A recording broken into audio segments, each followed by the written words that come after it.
এই মুহূর্তে আপনি যাকে স্ক্রিনে দেখছেন তিনি হলেন নিক ভুজিসিক। তার কিন্তু হাত বা পা কিছুই নেই, শুধুমাত্র একটা পায়ে দু একটা আঙুল আছে। আপনার লাইফ যদি এরকম হতো তাহলে আপনি কি নিজেকে ঠিক রাখতে পারতেন? আপনি নিশ্চয়ই ডিপ্রেসড থাকতেন, তাই না? তো আজকের এই ভিডিওটা দেখুন, ডিপ্রেশন আপনার সহজেই কমবে। বর্তমানে তিনি একজন মোটিভেশনাল স্পিকার। তার ভয়েসটা শুনুন, তার ভয়েসে আপনি আগুন খুঁজে পাবেন।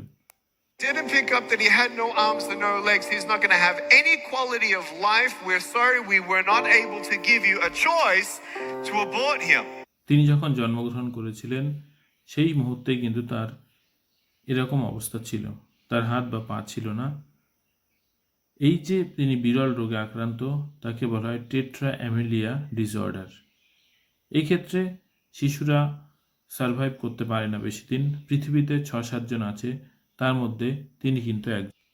আপনারা জানলে অবাক হবেন, শারীরিক দিক থেকে অসুস্থ থাকলেও বা তার হাত পা না থাকলেও মানসিক দিক থেকে তিনি অত্যন্ত সবল। তার বিয়ে হয়েছে এবং তার ২টো বাচ্চা আছে। তিনি সাঁতার কাটতে পারেন, বিভিন্ন রকম রেসিং করেন। এখানে দেখুন তিনি তার ২ ছেলের সঙ্গে খেলা করছেন।